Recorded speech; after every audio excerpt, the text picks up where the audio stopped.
வீரமாறன் சீரியலில் ஒரு அட்டகாசமான ப்ரொமோ தான் பார்க்க போகிறோம். வீடியோக்குள்ளே போகிறதுக்கு முன்னாடி யாரெல்லாம் நம்ம சேனலை சப்ஸ்கிரைப் பண்ணலையோ மறக்காமல் சப்ஸ்கிரைப் பண்ணிவிட்டு பக்கத்தில் இருக்கிற பெல் ஐக்கனையும் கிளிக் பண்ணிடுங்க. இங்கே பார்த்தோம்னா நம்ம மாறன் இருக்காங்க இல்லையா, அவங்க வந்து வெளியில் போகிறதுக்கு ரெடி ஆகிட்டுருக்காங்க. இந்த பக்கம் நம்ம கண்மணி தான் காத்தியை வச்சு அடிச்சாங்கிற விஷயம் வீராவுக்கு தெரிய வருது. உடனே வீரா வந்து கண்மணி கிட்ட கத்திட்டுருக்காங்க, கண்மணி நேதானே இப்படி காத்தி வர வண்டியை அடிப்படை வச்சு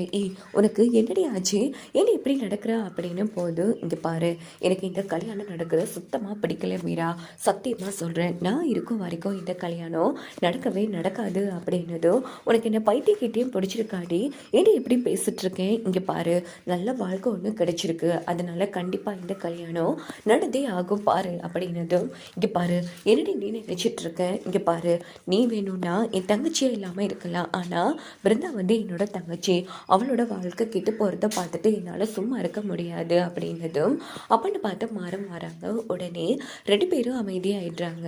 மாறம் போனதுக்கப்புறமா, ஏண்டி இவனெல்லாம் ஒரு ஆம்பளண்டு, நீ இவனை கல்யாணம் பண்ணிட்டு வந்து கஷ்டப்படுற, அதே மாதிரி பிருந்தாவை கஷ்டப்பட சொல்றியா, இங்கே பாரு, குடிச்சிட்டு ரோட்டில் கிடக்கிற ஒரு பொறுக்கிடி அவன், இவனால் என்ன பிரயோஜனம், தொண்டை சோற திண்டுட்டு இருக்கான், அதை விட நீ இவனை கட்டிக்காமலே இருந்துக்கலாம்ல அப்படின்னதும், இங்கே பாரு, மாறனை பற்றி எனக்கு நல்லாவே தெரியும், உன் புருஷனை விட காத்தி விட இந்த வீட்டில் இருக்கிற எல்லாரையும் விட தங்கமான ஒரு மனுஷன்தான் என்னோட மாறனை பற்றி உனக்கு என்னடி தெரியும்,